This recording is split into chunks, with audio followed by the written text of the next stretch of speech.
gudoomiyaha xisbiga mucaaradka wuxuu injineer Faysal Cali Waraabe oo maanta shir jaraa'id ku qabtay xafiiskiisa magaalada Hargeysa ayaa waxa uu ka hadlay doorashada madaxtooyada ee la filayay in dalka Soomaaliya ay dhawaan ay ka dhacdo waxaanu injineer Faysal Cali Waraabe ugu baaqay mudanayaasha baarlamaanka dalka Soomaaliya inay doortaan murashax ka saari kara xaaladda adag ee dalkaasi uu ku jiro. Soomaaliya xaaladeeda ogtiin 4 sano ayaa hadda dawlad la yiri waa rasmi oo la اعترافay ay ka shaqeynaysay oo Xasan Sheekh uu ka yahay madaxweyne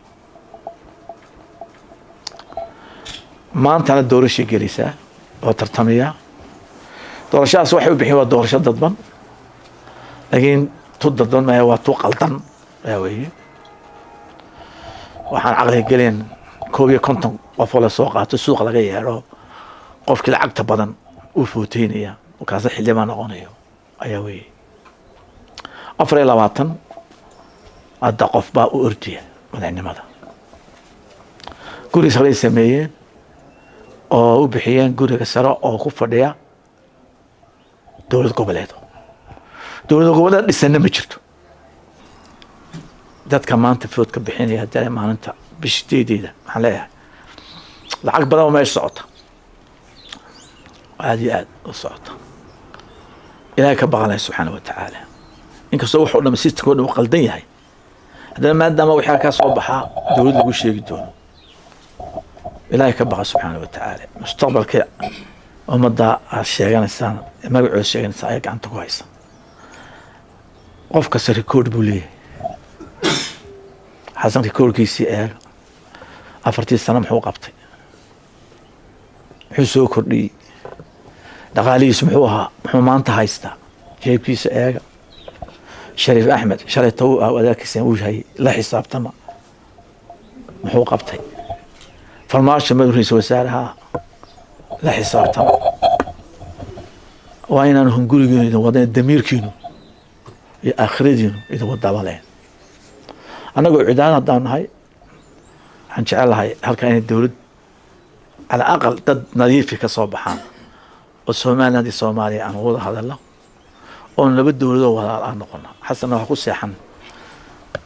in Soomaaliya isku xiriirsi gudoomiyaha xisbiga mucaaradka wuxuu waxa uu sidoo kale uu ka hadlay hadal ka soo yeedhay murashaxiinta u tartamaysa jagada madaxweynaha dalka Soomaaliya kuwaas oo khudbadii ay ka jeedinayeen baarlamaanka dalkaasi ku sheegay inay ka shaqeyn doonaan sidii ay dib ugu midoobi lahaayeen Somaliland iyo Soomaaliya. Somaliland shalay tan way maqliseen khudbaday bixiyeen nibaal ku dhuftay maqliseen xasan waxaan ka shaqeeyay inta nool midnimo xasan waxa weeye horta midnimada Somaliland iyo Soomaaliya tamarna kuma le hidana uma le Soomaaliya ku jarjaray dhaqaale oo haybad lama sameeysan beelahan meesha ku shirshir kooban in la keenay wax ma naga qaadmayaan hadaa leeyahay marka meesha inaga chiefne kuwani ma jiraan waa la haystaa intaas dawlad baa xukuumad wada aragtay wareegtada soo saaray dawladda Mareykanka Swedishka Talyaaniga ma arag markay soo saaray wareegtoonka waa la haystaa afkana Soomaaliland ba ka dhacday gudihiina hagaajista Soomaaliland waa jirtay والله حسابتنا إن شاء الله إنك صباحا إلى واحد كمان إن ضد وينك صباحا سبحانه وتعالى هذا أنا أقول ما كان صباحنا أنا قاعد أقول هجاتشيننا أجنبي بكبح حولنا هالدالينا أنا قاعد عور كود قالنا ديفرنس كود قالنا أنا قاعد أونس بروكر إن شاء الله تعالى لكن سيمك الصومال كل صعوته ما قاعدين لنا بابا شرفتنا بابا قبكيني بابا قبكي شرفت في الصومال سوعلنا إن شاء الله تعالى dhinaca kalena gudoomiyaha xisbiga cadaaladda iyo daryeelka wicid ayaa waxa uu sheegay in wada hadaladii u dhaxeeyay Somaliland iyo Khartoum ay toddobaadkan gudahooda ka furmi doonaan magaalada Addis Ababa ee caasimadda dalka Itoobiya. dadkeena waa fiican yihiin Khartoum dad fiican weeye inaga wax inaga qaldanaay ana aqliga ma gali karto in maanta reer Buuhoodle oo 90 kilomitir u jirta Barco إن شاء الله أتصل أنا قاعد وينه سلامت محيط النكاسي إن أنت كموديل وعيني وحكري إن أنا حكرين إيه مكان صاف شرنا إن شاء الله تعالى وأنا أديت بان ومكان اسمه بلين يا بروفيسور علي خليف أرنتان كهرمود waxaan jecelahay insha allahu tacaala inaanu isniinta amba salaasa isku nimaadno